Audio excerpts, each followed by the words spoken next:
우리 옆 사람 인사하겠습니다. 주는 그리스도시요 살아계신 하나님의 아들이십니다.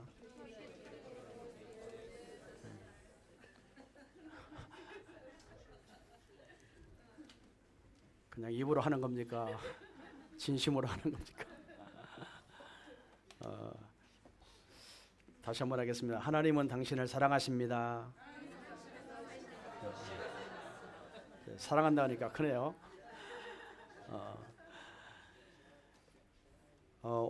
계속해서 마가복음 말씀을 드리겠습니다. 오늘은 여러분이 잘 알고 있는 나를 따라오너라 내가 너로 사람을 낚는 어부가 되게 하리라. 예수님이 공생의 첫 시작에 그 제자부터 이렇게 부르셔서 전도 선교 또 세계를 정복하는 그런 시간이었습니다. 예수님께서 이 땅에 오신 목적은 이 하나님 나라의 복음을 전파하기 위해서 하나님 나라에서 이 땅에 내려오셨습니다. 하나님은 항상 어떤 일을 할 때마다 사람을 통해서 일하시고 또 그 하나님의 나라의 복음 전파를 이루시게 됩니다.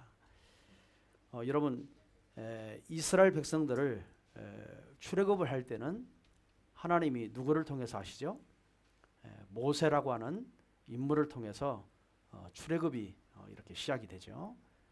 또 여리고성을 무너뜨릴 때는 여호수아라고 하는 인물을 통해서 또 하나님이 앞장서서 여리고성을 무너뜨립니다. 또 이스라엘 백성들이 영적으로 타락하고 혼미한 시대에 하나님이 사무엘이라고 하는 인물을 불러서 미스바 운동을 통하여 이스라엘 민족을 또 살리게 됩니다. 이사야 6장에 보면은 하나님의 탄식을 이사야 선지자가 듣게 됩니다. 내가 주의 목소리를 들으리니 주께서 이르시되 내가 누구를 보내며 내가 우리를 위하여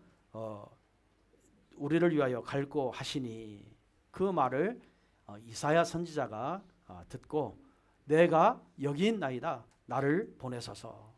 이렇게 하나님은 반드시 하나님의 나라의 일을 성취할 때마다 이렇게 준비된 사람을 통해서 하신다는 사실을 믿으시기 바랍니다. 그렇다면 오늘날도 하나님은 이 일본을 살리고 동경을 살리고 전 세계를 살리는데 누구를 통해서 하나님이 이 일을 하실 것이냐? 준비된 제자입니다. 오늘 저와 여러분은 하나님 앞에 준비된 제자가 되어서 정말 이 동경과 이 일본을 살리는 그런 전도자가 되기를 주님으로 축원드리겠습니다. 전능하신 하나님께서 피조물인 또 타락한 우리를 건져내서 하나님의 일을 하나님 나라의 일을 할 수 있도록 우리를 부르신 그 은혜 그 자체가 하나님의 은혜입니다. 우리가 뭔가 잘났고 뭔가 됐기 때문에 하나님 부른 게 아니고 부족하지만 미련하지만 하나님이 우리를 은혜로 주셔서 이 일본 땅을 바라보게 하고 우상을 바라보게 하고 예수 믿지 않는 불신자를 바라보게 하고 저들을 위해서 간절한 마음으로 기도하게 하고 또 정말 저들을 위해서 복음 전하고 싶은 그런 마음의 충동을 하나님 우리에게 은혜로 주신 겁니다. 그런 은혜를 가지고 우리가 정말 전도하는 그 축복을 누리시기를 바랍니다. 예수님께서도 공생애를 시작하시면서 이 일을 시작하실 때 무엇을부터 하냐면 하나님 나라는 누구를 통해서 이루고 계시느냐? 준비된 사람. 다시 말하면 예수님도 12제자를 부르셔서 또 이 공생의 시작을 하시게 됩니다.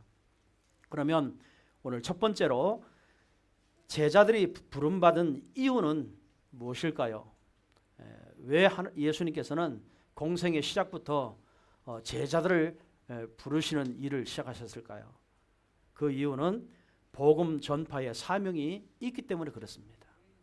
오늘 저와 여러분도 이 시대에 복음 전파의 사명을 가진 자예요. 꼭 믿으시기 바랍니다. 아멘수가 많이 적습니다. 전도하기 싫은 모양이에요. 전도 때문에 이 일본 땅에 이 복음이 필요하기 때문에 저와 여러분을 부르셨습니다. 전도 안 해도 아멘 하시기 바랍니다. 오늘 본문 말씀은 예수님께서 갈릴리 바다에 지나가시면서 지나가시는 길이었죠. 그때 첫 번째 부르는 제자가 누구죠? 시몬 베드로, 그리고 그 형제 안드레, 이렇게 불렀습니다. 자, 여기에서 예수님이 직접 찾아가셔서 부르셨어요. 오늘 제자는 내가 하고 싶어요 하고 나오는 게 아니라 예수님이 직접 찾아 부르셨습니다. 예수님이 직접 찾아 오셨습니다. 또 그 다음에 누구를 부르죠? 요한과 야고보를 부릅니다. 중요한 것은 그들도 예수님이 직접 찾아가서 불렀습니다. 또 마가복음 2장에 보면은 세리 마태가 나옵니다. 마태도 예수님이 세금을 걷고 있는 세리장이었는데 예수님이 직접 찾아가서 이 마태도 부르게 됩니다. 여러분, 유대의 사회는 스승이 제자를 직접 부르는 경우는 없습니다. 그런데 오늘 본문은 스승이 제자를 찾아가서 부릅니다. 예수님께서 하나님의 법칙을 보여주는데 무엇을 보여주냐면 하나님의 백성이 되고 싶다고 우리가 되는 게 아니죠. 여러분 구원받고 싶다고 해서 여러분이 구원받은 게 아닙니다. 하나님이 죄인된 우리에게 직접 찾아오셨습니다. 직접 찾아오셔서 여러분의 모든 죄를 대속해 주셨습니다. 또 하나님의 자녀 삼아 주셨습니다. 그거를 하나님의 은혜라고 얘기합니다. 우리는 하나님의 은혜로 구원받은 백성이에요. 하나님이 직접 나에게 찾아오신 거예요. 우리 인간은 절대로 하나님을 만날 수가 없습니다. 찾아갈 수가 없습니다. 우리는요, 죄인이기 때문에 숨기 바쁩니다. 하나님을 더 멀리 떠나가기를 바쁩니다. 그런 나를 예수님이 찾아오셔서 나를 구원해 주신 게 하나님의 은혜라고 합니다. 하나님은요, 제자를 부르실 때도 찾아오셔서 부르셨어요. 요한복음 15장 16절에 보면은 너희가 나를 택한 것이 아니요 내가 너희를 택하여 세웠다 그랬습니다. 우리가 하나님을 선택한 게 아니에요. 하나님이 나를 선택하셨어요. 그래서 나를 세워주셨어요. 내가 너를 택하였고 지명했고 불렀다 그랬습니다. 내 발로, 내 의지로, 내 선택으로, 내 결정으로 교회에 나온 것이 아니라 하나님은 나를 창세 전부터, 영세 전부터 꼭 집어서 나를 택하신 족속으로, 택하신 하나님의 자녀로 우리를 불러내신 줄 믿으시기 바랍니다. 이게 그래서 우리는 하나님의 그 은혜를 날마다 감사하는 거예요. 우리 이제 한국에는 사극 드라마가 있잖아요. 그런 왕이 백성들에게, 신하들에게 뭐라고 얘기하면은 뭐라고죠? 황공하나이다라고 합니다. 황공이 뭐예요? 그 은혜가 너무 커서 몸둘 바를 모르겠습니다라는 뜻이에요. 여러분 황공합니까? 구원받은 거 황공합니까? 우리가 정말 이 은혜를 은혜로 내가 구원받은 거 너무너무 뭐죠? 몸둘 바를 모르는 거죠. 그 정도로 저와 여러분이 정말 구원받은 백성으로 하나님 앞에 감사가 있어야 돼요. 감격이 있어야 돼요. 여러분 이게 되어지면요 모든 것은 다 되어집니다. 사실은 이게 안 되어지고 우리가 굉장히 신앙생활을 오래 되면 될수록 이런 감사 감격이 없어지고 형식화가 되어지고 종교화가 되어지고 우리가 진정한 감사가 아니라 형식적인 감사 이렇게 바뀌거든요. 여러분 제자는 끝까지 하나님의 그 부르심에 감사할 수 있어야 돼요. 하나님이 나 같은 것을 이렇게 부르셔서 정말 전도자로 세우셨구나. 여러분 그 감사 감격이 날마다 날마다 저와 여러분 속에 넘친다면 그 모든 것은 다 되어지게 되어 있습니다. 여러분 핑계댈 수가 없어요. 정말 하나님의 은혜로 살기 때문에. 그게 축복입니다. 이런 축복이 여러분에게 임하기를 주님으로 축원드립니다. 여러분 이 은혜라고 하는 것은 아무나 받는 게 아니에요. 이 축복이라고 하는 것은요 아무나 받지 않습니다. 여러분이 전도해봐서 알겠지만 아무리 훌륭하고 많이 가지고 있고 정말 이 땅에서 잘 살고 인격이 괜찮고 참 똑똑하고 이런 사람들에게요 복음 전해보세요. 복음을 거부 반응을 일으킵니다. 복음을 듣지 않습니다.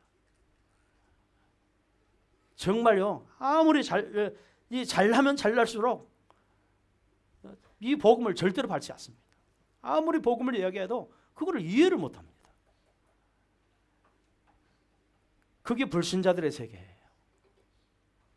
그런데 은혜 받은 저와 여러분에게는 부족하지만 연약하지만 나약하지만 많은 어려움이 있고 힘든 일을 겪고 있지만 정말 하나님 말씀을 들려주면요 그게 기쁘고 그게 감사하고 그 축복이 늘 그 축복 속에서 나를 회복시키고 늘 힘내고 용기 내고 막 소망을 가지고 희망을 가지고 하나님을 바라보면서 하나님의 응답받으려고 기도하고 여러분 그런 은혜가 있다고 하는 자체가 이게 하나님이 임하신 거예요.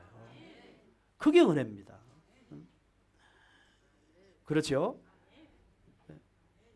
이런 은혜를 하나님이 먼저 나에게 부르셔서 주신 거예요. 자, 성경은 그런데요.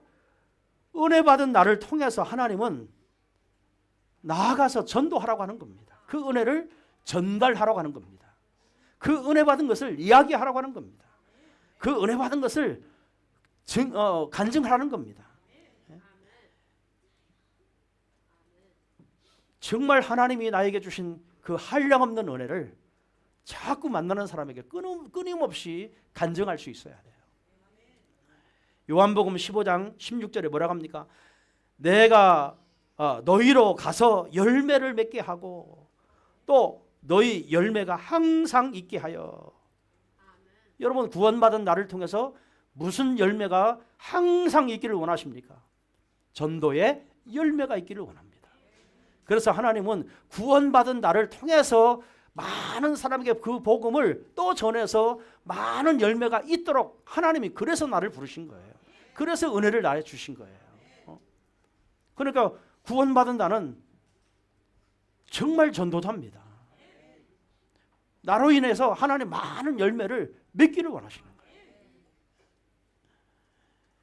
하나님이 나를 구원하신 이유, 그렇다면 내 자녀, 또 내 남편, 내 아내, 내 주변 사람, 내 친한 사람, 내 친척들, 나와 함께 살아가는 이웃들, 항상 우리는 끊임없이 내가 받은 하나님의 은혜를 선포하고 말해주고 간증해줘야 됩니다. 그거를 그런 열매가 항상 있게 하겠다고 그랬어요. 전도의 열매가 항상 있도록 해주겠다. 이런 사람을 누구라고 그래요? 사람 낚는 어부입니다. 사람을 살리는 어부입니다. 여러분 사람들은요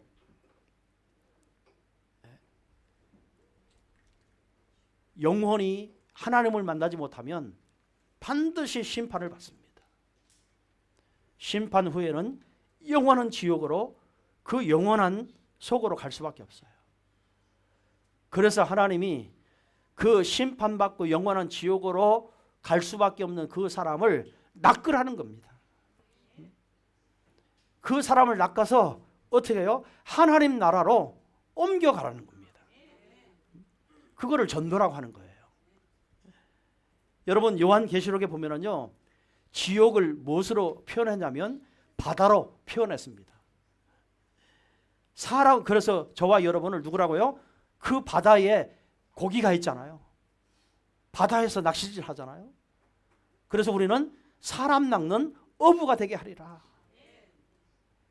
오늘 지옥의 바다로 빠질 수밖에 없는 영혼들이 얼마나 많습니까?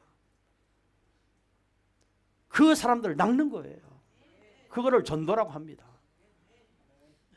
하나님 그래서 저와 여러분을 정말 불러서 그 일을 하도록 이 사명을 나에게 주신 겁니다. 그래서 전도는 뭐죠? 굉장히 중요한 전도의 사명이 구원받은 나에게 있습니다. 여러분 교회를 얼마 안 다니고 이제 신학 생활 시작하고 예수님을 인재 영접했다 할지라도 하나님은 여러분을 통해서 정말 사람 낚는 업으로 부르셨다는 사실을 믿으시기 바랍니다. 그래서 매일매일 여러분 전도 생각을 하고 살아야 돼요. 전도 스케줄이 있어야 돼요. 내 이웃에게 늘 그리스도를 간증해주고 그리스도를 말해주고 여러분이 그리스도 만난 그 말씀의 내용을 자꾸 이야기해주고 그래서 사람을 살려가야 되는 거예요. 이게 하나님이 나를 부르신 이유예요. 그게 목적이에요. 자, 예수님께서 12제자를 택하신 목적이 뭘까요? 전도죠, 전도.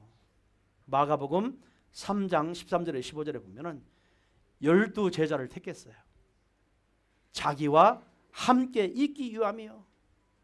또 나아가 전도도 하며 기실을 내어 쫓는 권세도 너에게 있게 하려 함이니라. 여러분 예수님은요 공생의 첫 시작도 전도였고 마지막 예수님이 십자가에 죽으시고 3일 만에 부활하시고 승천하시기 전에 40일 동안 하나님 나라의 일을 설명하면서 마지막 유언으로 우리에게 주신 말씀이 뭐예요? 너희는 가서 모든 족속을 제자 삼아라. 만민에 가서 치유해줘라. 우리 후대들이 다 방황하고 있다. 그 후대들을 살려내라. 내 어린 양을 키워라. 땅끝까지 이르러 내 증인 되리라. 예수님의 사역은 첫 사역부터 끝 사역까지 계속 뭐를 이야기하죠? 전도를 이야기하고 있어요. 복음 전하는 하나님 나라의 일을 설명하는 그런 일을 하도록 우리를 불러내셨다는 겁니다. 그렇다면 오늘 저 여러분도 매일매일 정말 하나님 나라의 일을 설명하는 전도자가 되기를 주님으로 축원드리겠습니다. 자, 두 번째입니다. 두 번째는 제자들은 삶의 현장에서 부르심을 받았습니다. 오늘 하나님도 여러분의 삶의 현장에서 여러분을 불러내셨습니다. 예수님께서 제자들을 어디에서 부르십니까? 베드로와 요한은 어부지요. 갈릴리 바닷가에서 고기 잡는 그 현장에서 불러내셨어요. 일터에서 불러내셨습니다. 자, 바닷가에서 그물을 던지는 모습을 예수님께서 지켜봤겠어요? 안 지켜봤겠어요?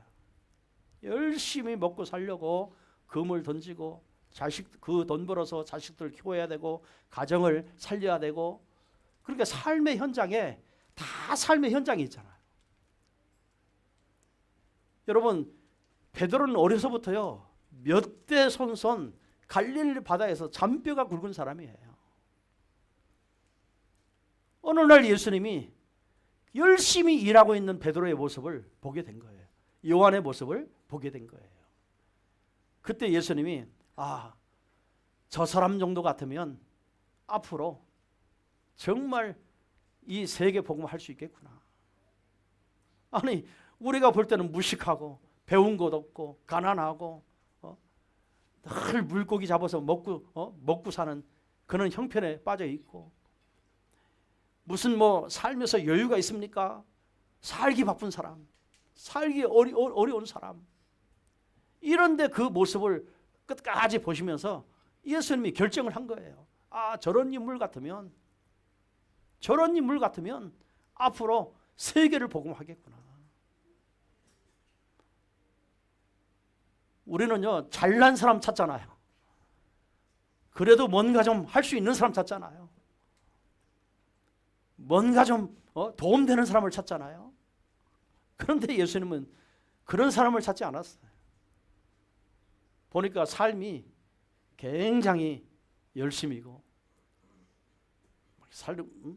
굉장히 힘들고 어려운 삶을 살면서도 자기 일에 대해서 정말 정확하게 하고, 이런 모습을 예수님이 가만히 보고 계신 거예요. 하루는 베드로가 안드레아와 함께 그물을 던졌는데, 여러분 그 갈릴리 바다는요 언제 고기를 잡냐면 새벽 시간이에요. 새벽 시간. 예수님은 항상 새벽 시간에 기도하러 산에 올라가셨잖아요.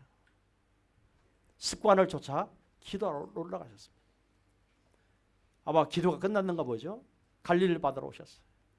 새벽에 보니까 어부들이 배를 타고 열심히 그물을 던지고 있어요. 어느 날 이 베드로가 고기가 한 마리도 잡히지 않아요. 한 마리도 잡히지 않습니다. 그때 예수님이 베드로에게 찾아갑니다. 베드로야, 네 그물을 들고 저 깊은 바다로 가서 그물을 던져라. 여러분, 예수는 배를 타고 메시지는 해보셨지만, 설교는 해보셨지만 그물을 던져본 적이 없어요. 경험이 한 번도 없어요. 그러니까 경험이 한 번도 없는 그분이 베드로에게 그물을 가지고 저 깊은 바닷가에서 던져라. 그 말이 씨가 먹히겠어요? 안 먹히겠어요?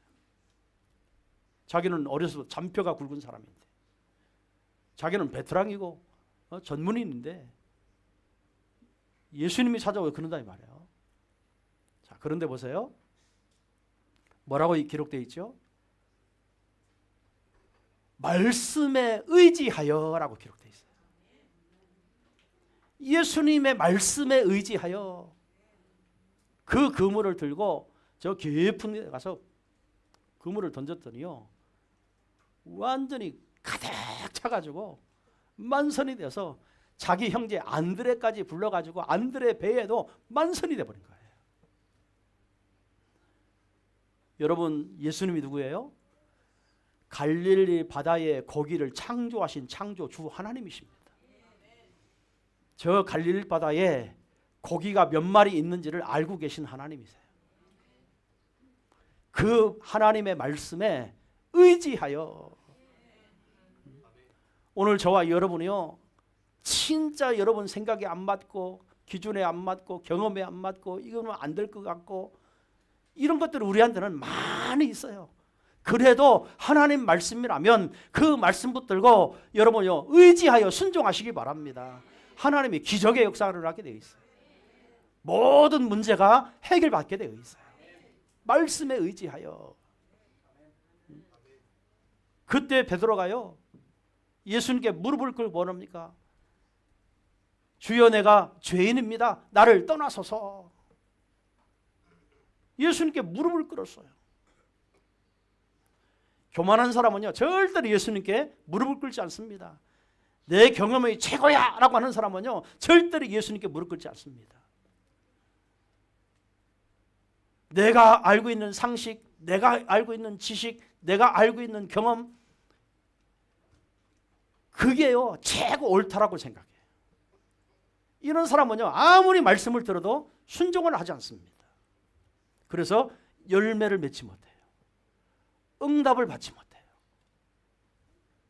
그러나 베드로는 말씀에 의지하여 자기 경험도 내려놨다 이 말이에요. 자기 경험도 내려놓고 말씀에 의지하여 정말요 가서 예수님 말씀하신 대로 순종했더니 만선이 돼버린 거예요.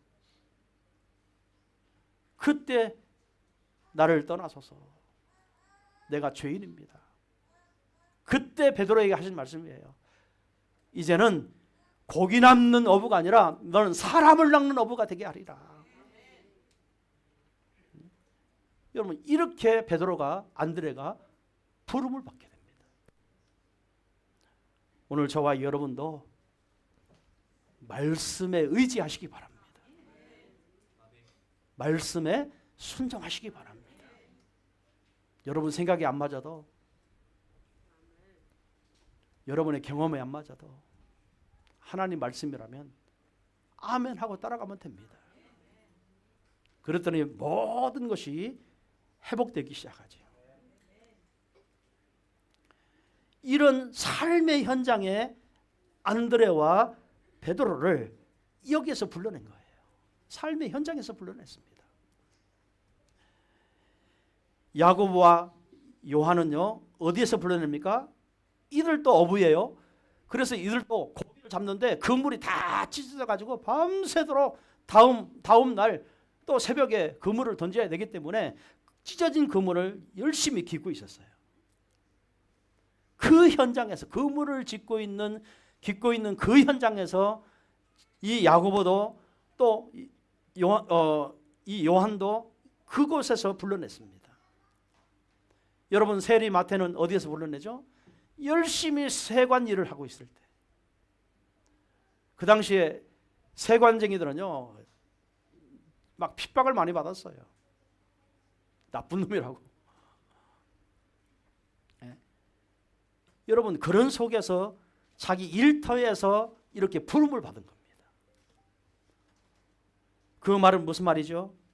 오늘 저와 여러분도 내 살아가는 현장이 있어요. 여러분의 일터가 있어요. 학생은 공부하는 일터, 주부는 정말 가정이라는 일터, 여러분 사업은 사업가의 일터, 여러분 학생은 학교의 일터, 정말 선생님은요 선생님의 일터, 의사는 의사의 일터, 정치인은 정치의 일터, 다 자기 나름대로 삶의 일터가 있습니다. 그 일터를 어떻게 보느냐 말이에요.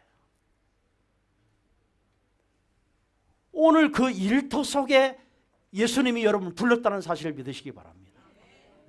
일터 일하고 있는 중에 부른 거예요. 그래서 여러분의 일터는요 다 전도 대상자들이 여러분 일터에 얼마나 많이 깔려 있는지를 봐야 돼요. 여러분 사랑 나누는 어부가 된다고 그랬잖아요. 오늘 여러분의 일터는 다 여러분이 그 현장을 낚아야 돼요. 그 사람들을 살려내야 돼요. 그 일터 속에서 여러분을 전도자로 부르셨다는 겁니다. 이해되세요? 중요한 이야기입니다. 우리는요 일은 일로 끝나요. 돈 벌면 끝나고 월급 받으면 끝나고, 내가 살고 있는 일터는 먹고 살기 위해서 열심히 일해야 되고 노동을 해야 되고 다 그런 생각을 가지고 일을 하고 있습니다. 이거 아니면 내가 이 경제가 아니면 나는 살 수가 없고, 늘 그런 기준으로만 우리가 삶을 살고 있다는 거예요. 오늘부터 여러분의 생각을 바꾸시기 바랍니다. 하나님이 일하는 이 일터 속에 나를 부르셨구나. 뭐라고요? 사람 낚는 업으로 나를 불러내셨구나. 나는 누구를 낚아야 할까? 오늘 내 주위에 정말 저 영적으로 시달리는 저 사람, 정신적으로 시달리는 저 사람, 육신적으로 시달리는 저 사람, 가정 문제로 시달리는 저 사람, 경제 문제로 시달리는 저 사람, 늘 정말 우울증 약을 먹고 광장에 걸려서 늘 사람을 원망하고 늘 황교탈하고 늘요 막 죽을 마신 그런 사람, 그런 현장이 여러분의 삶의 현장이 있다는 겁니다. 그런 삶의 현장에서 하나님은 여러분을 사람 낚는 업으로 부르신 줄 믿으시기 바랍니다. 여러분 일하고 있는 중에 하나님이 여러분을 부르신 겁니다. 일터 속에 부르신 거예요. 이런 생각을 가지지 못하면요 여러분 늘 일하고 맙니다. 열심히 일하고 일했으니까 피곤하고 스트레스 받고 힘들으니까 한잔하고 빨리 쉬어야 되고 빨리 자야 되고, 그리고 또 내일 또 그 일 또 해야 되고, 뭘 못 보죠? 내가 일터 속에 나를 사람 낚는 업으로 부르셨다니까. 그거를 여러분 언약으로 잡으시기 바랍니다. 막연하게 전도하자는 말이 아니에요. 여러분과 어떤 사람과 대화를 많이 합니까? 그 사람의 영적 상태는 어떤 상태입니까? 이분이 정말 복음을 압니까? 아마 거의 모를 거예요. 하나님이 이런 일 가운데 하나님이 이런 사람을, 이렇게 시달리는 사람을 나에게 만나게 하셨구나. 이 사람 살리라고 나에게 이런 직업을, 이런 직장을 주셨구나. 이런 일터를 주셨구나. 여기에서 하나님 나를 부르셨구나. 아멘. 정말 축복 누리시기 바랍니다. 자, 오늘 이제 내일부터 또 여러분 직장이 바뀌어질 거예요. 이게 깨달았다면 오늘 듣고 아무 생각이 없는 사람도 오늘처럼 어제처럼 똑같이 삽니다. 하나님이 여러분을 일하고 있는 중에 예수님이 찾아오셔서 여러분을 사람 낚는 업으로 불러내셨다는 사실을 믿으시기 바랍니다. 언약으로 잡으세요. 여러분 미국에 가면, 워싱턴에 가면은 아브라함 링컨의 동상이 굉장히 이렇게 크게 돼 있죠. 그 사람이 왜 그랬을까요? 미국의 이 노예 제도를 해결하신 분이잖아요. 그런데 미국이 하기 이전에 영국에서 먼저 시작했습니다. 영국에요, 일리엄 보포스라고 하는 그 정치인이 있습니다. 이 사람이 20대에 정치 세계에 들어갔어요. 들어갔는데 정치 세계에 들어가니까 얼마나 정치가 썩었는지, 뭐 다 타락하고 탐욕하고 욕심 많고 권력 잡고 막 이리 흔들고 저리 고 거짓말 치고 사기치고, 20대 젊으니까요. 그런 모습을 보던 일리엄 포포스라고 하는 이 사람이 어느 날 목사님께, 존 뉴턴이라고 하는 목사님께 찾아왔어요. 찾아와 가지고, 목사님, 나는 정치를 못하겠습니다. 얼마나 부정부패가 많은지 저는 꼴을 못 보겠습니다. 차라리 내가 신학을 들어가서 목사가 돼가지고 설교하며 살고 싶습니다. 그랬더니 이 목사님과 상담하면서 이 목사님이 화를 콱 내면서 이랬다고 합니다. 존 뉴턴 목사님이, 아니야, 너는 신학하면 안 돼. 목사 돼서 안 돼. 너는 그 정치 현장, 그 현장이, 그 일터가 하나님이 너를 필요해서 보낸 거야. 너 한 사람 때문에 저 영국이 바뀌어질 수 있는 하나님의 어마어마한 계획이 있어서 너를 어려서부터 정치인 그 세계에 보낸 거야. 목사님이요, 그 답을 준 거예요. 그 목사님의 말씀을 가슴에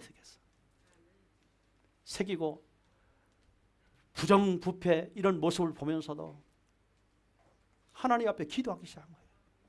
하나님, 저들이 보지 못하고 저들이 하지 못하는 일을 하나님 나에게 할 수 있도록 지혜를 달라고. 내가 이 정치 현장에서 할 수 있는 게 뭡니까? 하고 기도했는데요. 하나님께서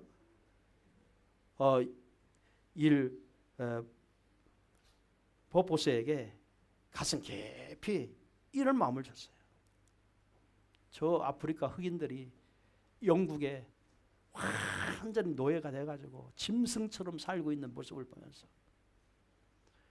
하나님이 우리 인간을 지으실 때 다 똑같은 형상으로 지었는데 왜 저 사람은 저렇게 노예가 되어서 짐승처럼 살아야 되는가? 또 영국 사람들은 왜 저 아프리카 사람들 짐승처럼 노예를 삼고 일을 부려먹는가? 이건 아니다. 이래서 정치를 바꿔야 되겠다. 정치 해방운동을 했어요. 그래서 영국에서부터 노예 해방운동이 시작되어서 저 미국으로 넘어가게 된 거예요. 여러분, 오늘 저와 여러분의 직업이 다르고 업이 다 다릅니다. 삶의 현장이 다 다릅니다. 그런 속에 하나님이 여러분을 파송하신 거예요. 하나님이 그 현장을 하나님 꼭 여러분을 통해서 하실 일이 있다 이 말이에요. 그것을 발견해야 됩니다. 그것을 찾아내야 됩니다. 여러분이 그 현장에서 해야 할 일이 뭘까요? 그 일을 해야 됩니다. 그래서 그 현장에 여러분을 가게 하신 거예요. 여러분 눈 뜨시기 바랍니다. 저 사람은 저 일을 하니까 돈을 많이 버는 것 같고 나는 이 일을 해서 돈이 안 버는 것 같고 늘 그런 계산으로 오면 절대로 여러분은요 하나님이 원하시는 일을 못하게 돼 있어요. 작은 일이지만 평범한 일이지만 하나님이 나를 통해서 여기에서 하나님 뭘 하기를 원하시는가? 내 현장에서 하나님 왜 나를 부르셨는가? 이 현장에 나를 왜 있게 하셨는가? 거기서 찾아내는 거예요. 찾을 때요 하나님의 어마어마한 것들이 발견되어집니다. 여러분 거기서 성공하시기 바랍니다. 그 현장을 살려내는 어부가 되시기를 바랍니다. 네. 이런 축복을 누리시길 바랍니다. 마지막 세 번째는요, 제자의 삶은 우선순위가 하나님께 두었습니다. 오늘 베드로와 안데르가 내가 너로 사람을 낚는 어부가 되게 하리라 하는 그 말 한마디에 어떤 반응이 일어났습니까? 베드로와 안드레의 반응은 어떻습니까? 시간적으로 내가 생각해 볼까요? 그러지 않았어요. 좀 나에게 좀 시간적 여유를 좀 주세요. 예수님 막바로 나를 따라오너라. 내가 너로 사람 낚는 어부가 되게 하겠다. 그 말하는 그 순간에 이 두 사람의 반응은요, 그물과 배를 버려두고 막바로 예수님을 따랐다고 얘기했어요. 여러분 반응이에요, 반응. 하나님이 나를 불렀는데 그 현장에 있게 하신 그 이유를 깨달았는데 즉시 반응이 뭐였냐 말이에요. 반응입니다. 오늘 저와 여러분도요, 여러분의 현장을 다시 한번 보시기 바랍니다. 하나님이 그 현장에 나를 왜 거기에 있게 하시는지, 그 일을 하게 하셨는지. 그때 예수님이 나를 따라오너라. 즉시로 반응이 뭐예요? 배와 그물을 버려두고 예수님을 쫓았더라. 시간적인 망설임이 없죠. 망설이지를 않았습니다. 왜 그랬을까요? 베드로와 요한은요, 이 직업이 나쁘고 내 하는 직업이 나쁘기 때문에 내가 예수님 따라오면 뭐가 되겠구나 그런 생각 가지고 따라온 게 아니에요. 앞으로 예수님과 함께 정말 세계를 살려야 되겠구나, 영혼을 살려야 되겠구나, 이런 가슴이 회복된 겁니다. 그리고 예수님께 따라온 거예요. 여러분 야고보와 요한도 그랬죠. 20절에 어떤 반응이 났습니까? 곧 부르시니 그 아버지 세베대를 또 품꾼들과 함께 배에 버려두고 예수를 따라 그랬어요. 아버지도 버려두고 그 품꾼들 같이 일하는 사람들 다 버려두고 예수님을 따라갔대요. 부르자마자 따라갔대요. 우리는요, 따라오라 해도 따라가지 않습니다. 핑계거리가 많아요. 못 따라갑니다. 못 버려둡니다. 우선순위가 딱 고정되어 있어요. 뭐죠? 여러분의 우선순위는 뭡니까? 열심히 일해야 돼. 돈 벌어야 돼. 다요 고정되어 있어요. 그런데 이 제자들은요, 그것을 버려두고 예수님을 쫓았대요. 막바로 쫓았대요. 자, 그러면 직업을 때려치고 목사 되는 말입니까? 전도사 되는 말입니까? 교회 일만 하는 말입니까? 그 말이 아니죠. 뭐죠? 여러분 야고보와 요한이 아버지까지 버려두고 예수님을 쫓았는데 아버지를 버리라는 말입니까? 이 야고보 요한의 아버지는 얼마나 자기 대대손손 갈릴리 바다에서 고기를 잡아서 대대손손 먹고 살았던 그런 가업을 이어갈 자인데, 그 가업을 이어갈 자에게 아버지를 버려두고 예수님을 따라갔다? 그럼 아버지 입장에서 어떻게 할까요? 저 괘씸한 놈, 저 예수 믿더니 정신 돌았구나. 아마 우리하고 똑같이 그런 생각을 할 거예요. 어떻게 가업을 버리고 생전 처음 본 사람 그 말 한마디 듣고 나를 막바로 따라오는 막 따라가고 버려두고 가정 일 막 생각도 안 하고 이렇게 따라갔을까? 아마 굉장히 이런 이야기를 들었을 거예요. 자, 여러분 무슨 말일까요?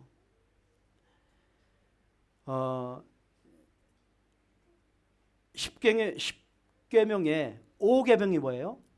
내 부모를 공경해라 그랬어요.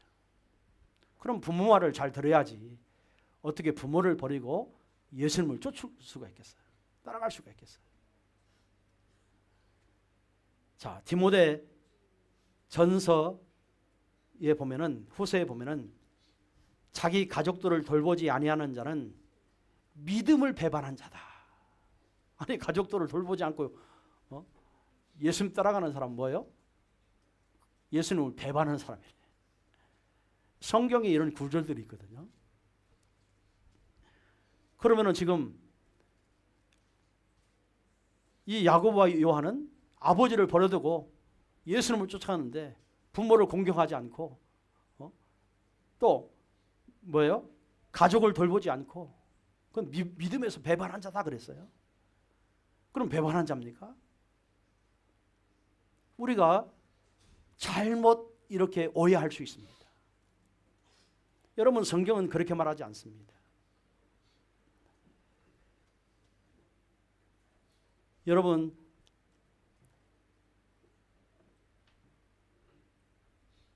육신적인 부모에게도 절대적인 순종을 해야 돼요. 절대적입니다. 그거는 100% 순종을 해야 됩니다. 그게 이 사회의 법이고 세상의 법이에요.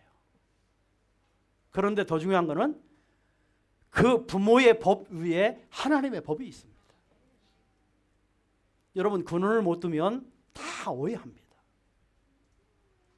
부모님의 법 위에 하나님의 법이 있어요. 그거를 우선순위라고 합니다. 에베소 5장 22절에 아내들이여 자기 남편에게 복종하기를 죽게 하듯 하라. 여러분, 아내들이여 자기 남편에게 복종하기를 누구에게 하라? 죽게 하듯 하라. 예수님께 하듯 하라 그랬어요. 그럼 남편들은 얼마나 힘이 있겠어요? 권력이 있습니까? 교회 가지 마! 그러면 어떻게 해야 돼? 어떻게 해야 돼? 교회 못 와요.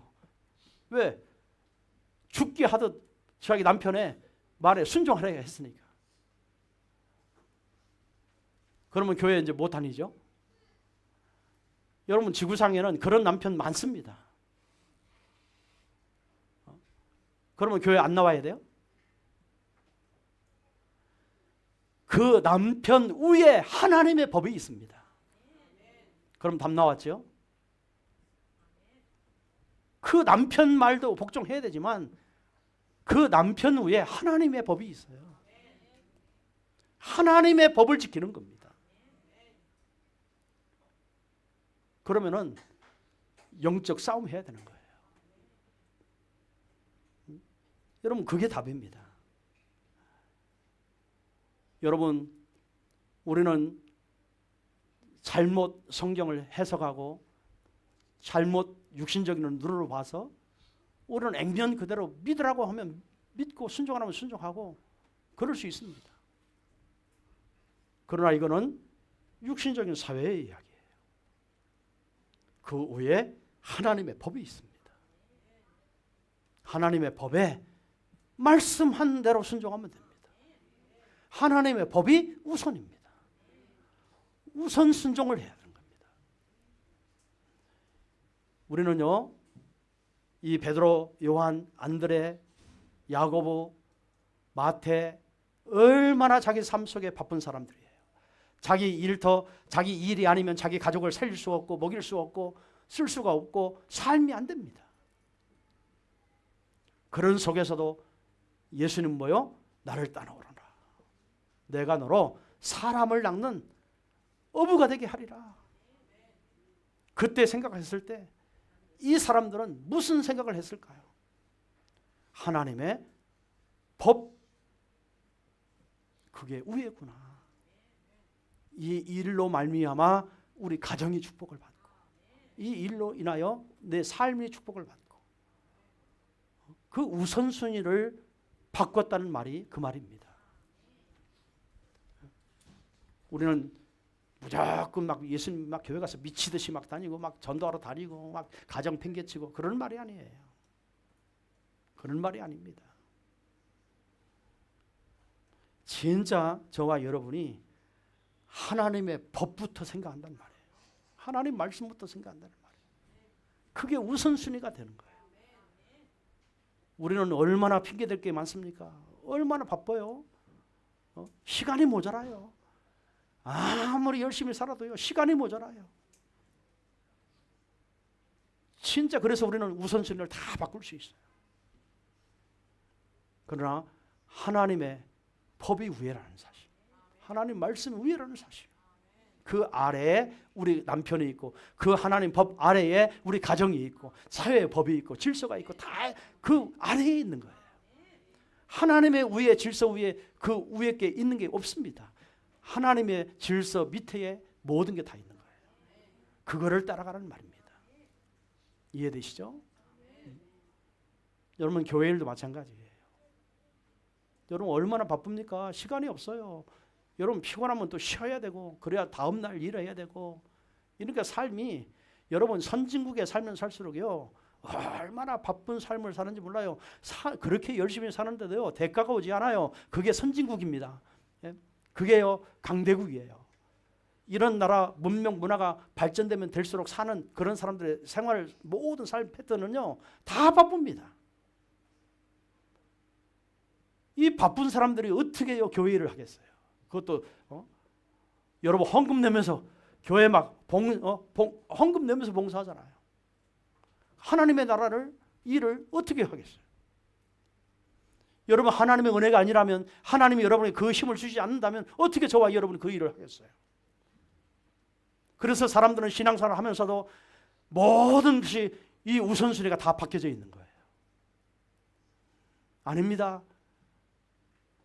정말 저와 여러분이 하나님의 일을 우선순위로 둘 때 여러분의 범사가 하나님의 모든 축복으로 와주는 줄 믿으시기 바랍니다. 하나님의 나라. 그래서 마태복음 6장 33절, 너희는 먼저 그 나라와 그 의를 위해서 구하라. 그리하면 이 모든 것을 내가 너에게 더하여 주시리라. 그렇죠? 하나님의 일이 우선이에요. 여러분의 일을 충분히 하면서 여러분 하나님의 은혜로 힘을 주실 겁니다. 능력을 주실 것입니다. 피곤치 않게 하실 겁니다. 하나님 경제도요, 하나님이 회복해 주실 것입니다. 그렇기 때문에 우리가요, 하나님의 일을 마음 놓고 할 수 있는 거예요. 바쁘지만 하나님의 일을 먼저 하는 거예요. 시간이 없지만 하나님의 일을 먼저 하는 거예요.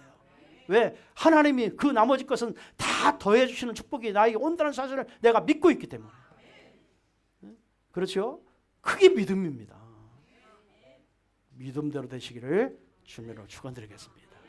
기도하겠습니다. 하나님 감사합니다. 오늘 일부 예배 말씀을 통하여 하나님이 제자에게 직접 찾아오셔서 사람 낚는 업으로 부르심을 감사합니다. 내가 하나님을 선택한 것이 아니고 하나님의 은혜로 하나님이 나를 선택하셔서 이 시대의 전도자로 세우심을 감사합니다. 내가 일하고 있는 중에 그 현장에서 나를 부르셨고 또 나의 삶의 우선순위가 하나님의 것이 위에 있다는 사실을 알고 하나님의 모든 것이 은혜로 되어지는 축복을 누리는 삶이 되어지도록 우리 우선순위가 바뀌어지도록 축복하여 주옵소서. 이번 주에도 내가 있는 현장에 나를 부르시고 내 주위에 있는 많은 연약한 백성들을 살리기를 원하시는 복음의 간증자들이, 전도자들이, 정말 증인들이 되어지도록 축복하여 주옵소서. 감사드리며 주 예수 그리스도의 이름으로 기도드립니다. 아멘.